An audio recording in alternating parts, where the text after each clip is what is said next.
because I want to tell you, I keep telling things and it jumps from one thing to another. Mahākāśyapa never wanted to marry, but his parents wanted him to marry, of course, because he's a son, and he will inherit all their business, their properties, and he will have children for them and all that. So they really kept pressuring him to marry, but he said he doesn't want to. And they keep pressuring him. So one day, he asked a very famous, very good sculptor, who makes statues, to make a statue as the most beautiful woman you can ever imagine for him.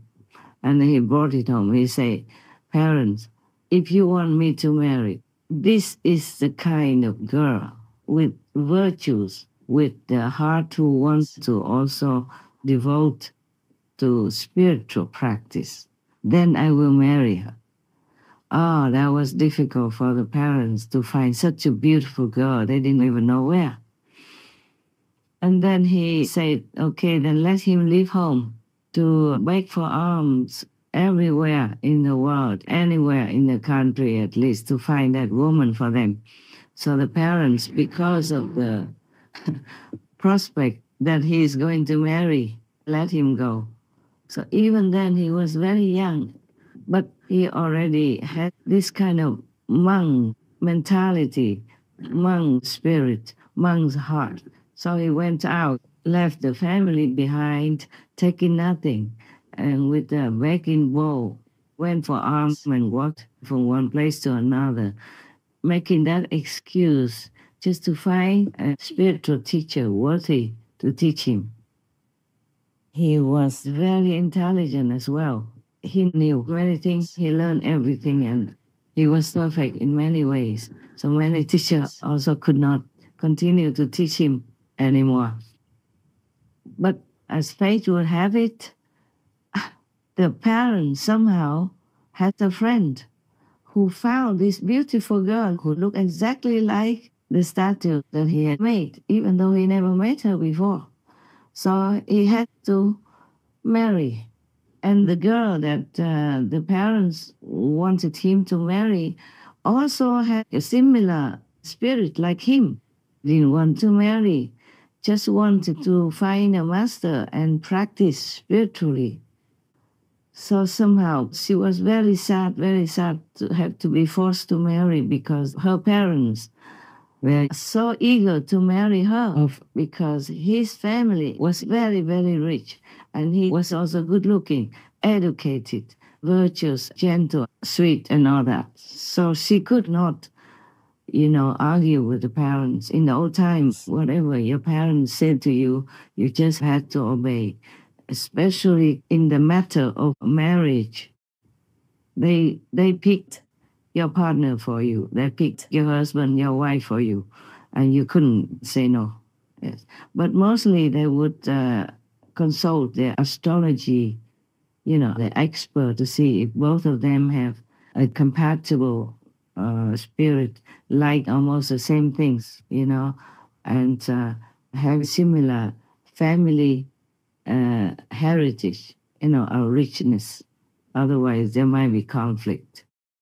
And they ask the astrologers whether or not the children are compatible, whether or not they will be okay.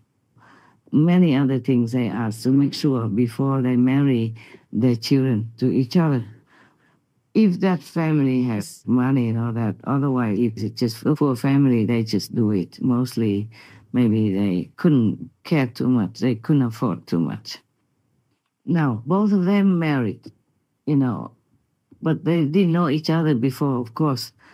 And Mahākāśyapa didn't want to do anything with the wife. So in the evening, the girl was crying, after the wedding night, she was crying. And then Mahākāśyapa asked her what's the reason. At first, she didn't want to say because she couldn't believe that she had such a good husband like Mahākāśyapa. But finally, after asking many times, she told him that she doesn't want to have any physical contact with any man. She doesn't want to be married. It's just because her parents forced her into this marriage, and now she's going to be ruined and doomed, being a wife.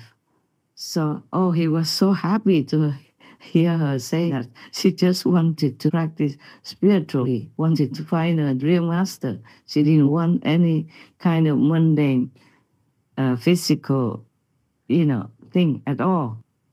And then he told her also his ideal. So they talked to each other, exchanged ideas. They both were very, very happy. So they decided that they will stay together, no problem, and help each other to find the master somehow. Whoever finds first will tell the other, yes, by chance or by any news or any other person's recommendation. So they didn't sleep with each other, yeah? They had 2 beds, slept in 2 separate quarters. And until their parents found out, they didn't like that. So then they had only 1 bed.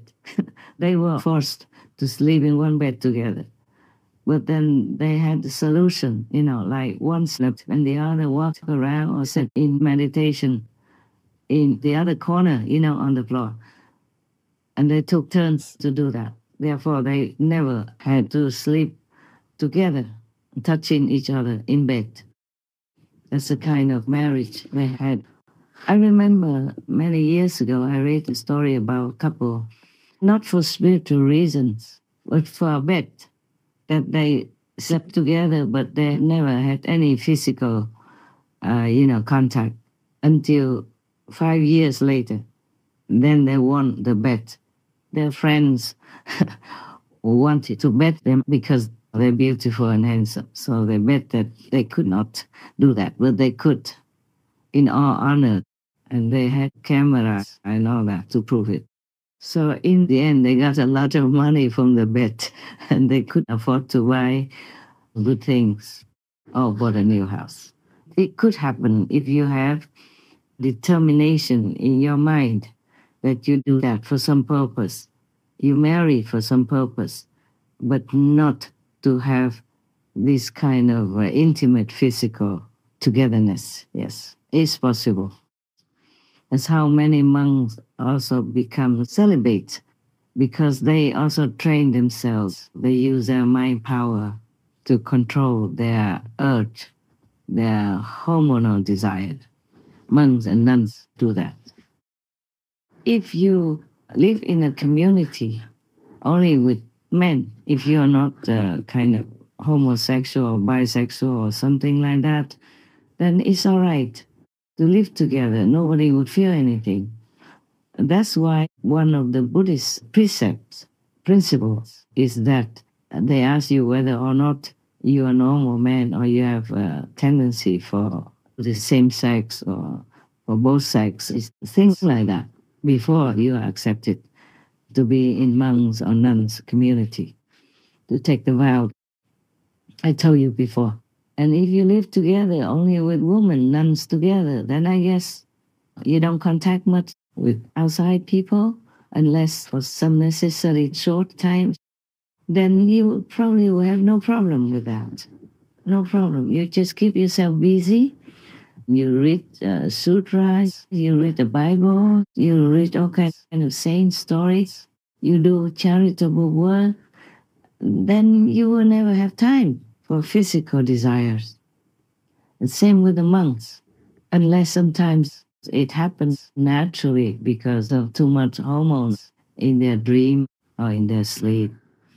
But that is not their fault, and it doesn't count as breaking the precepts.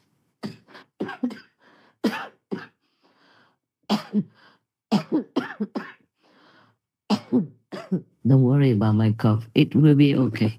The Karma King told me that that cough is caused by my interference with the karma of some people in Russia.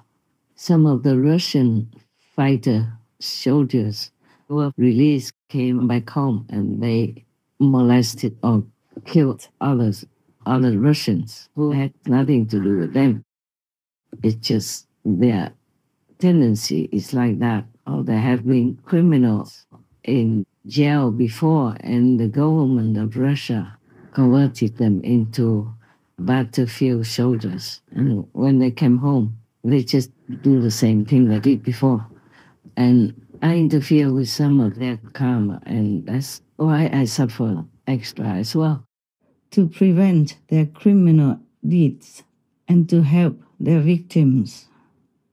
Oh, we did many things for the Russians and Ukraine, but still, it's not possible to stop yet. Probably needs some more time. Both sides, lose heavily, but they still cannot give up. It is terrible, this war.